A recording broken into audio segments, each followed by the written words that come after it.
Volgens die Ou Testamentiese wet was byna alles met bloed gereinig.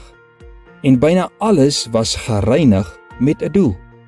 So vandag spreek die bloed van Jesus met ons binne hierdie selfde konteks.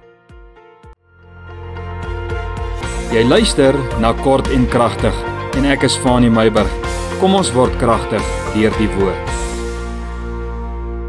Die naweek is verby en ek groet jou vanmôre met hierdie gedagte in aanloop tot Paasfees oor die bloed van Jesus. Vir hierdie week gaan ek 'n bietjie daaroor met jou gesels, maar voor ek daarmee begin, onthou 'n bietjie Sondag het ons 'n Paasfees Sondag, nê? Daar by jou eie huis, nooi 'n bietjie jou buurman, nooi 'n bietjie jou werkskollega of iemand, bring hulle in jou huis in, sit hulle om die tafel, eet 'n bietjie saam, laat hulle sommer iets saambring en dan is julle 'n getuienis vir mekaar of teenoor die mense wat bietjie by jou kom kuier en wees 'n getuienis om te sê wat het Jesus vir julle gedoen. En dan Sondag, nee, hier by ons, hier op die plaas, het ons 'n oop uitnodiging vir elkeen wat 'n bietjie rondom ons tafel wil kom sit. Bring jou eie kos en ons sal hier vir jou gereed maak en dan sit ons 'n bietjie in gesels en deel 'n bietjie wat die Here ook vir ons gedoen het en jy kan deel wat die Here vir jou gedoen het in jou lewe. Kom ons gebruik die geleentheid, laat weet ons iets so teen Woensdag se kant, dat ons die goedjies kan gereed kry.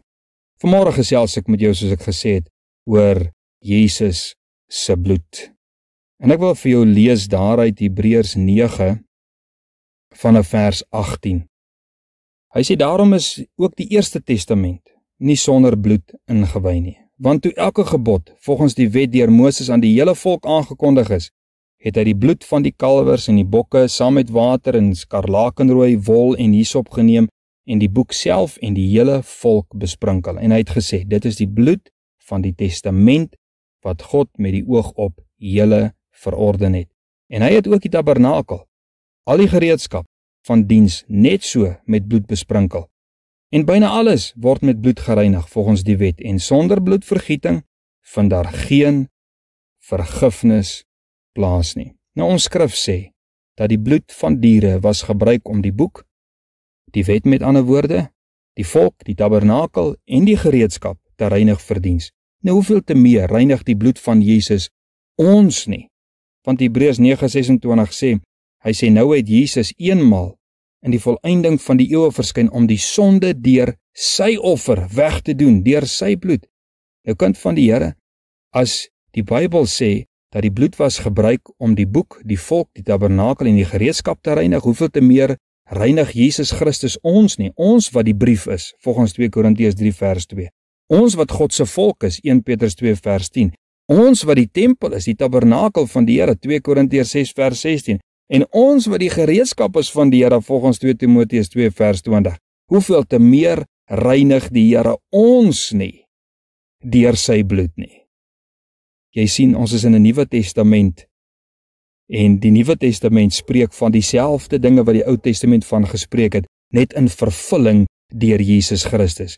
3 dinge is van geweldige belang, kind van die Here, hou dit in gedagte vir hierdie week. Nommer 1, die bloed, wat Hebreërs van praat, wat ons reinig, is Jesus se bloed. Niks anders nie. Niemand anders of iets nie.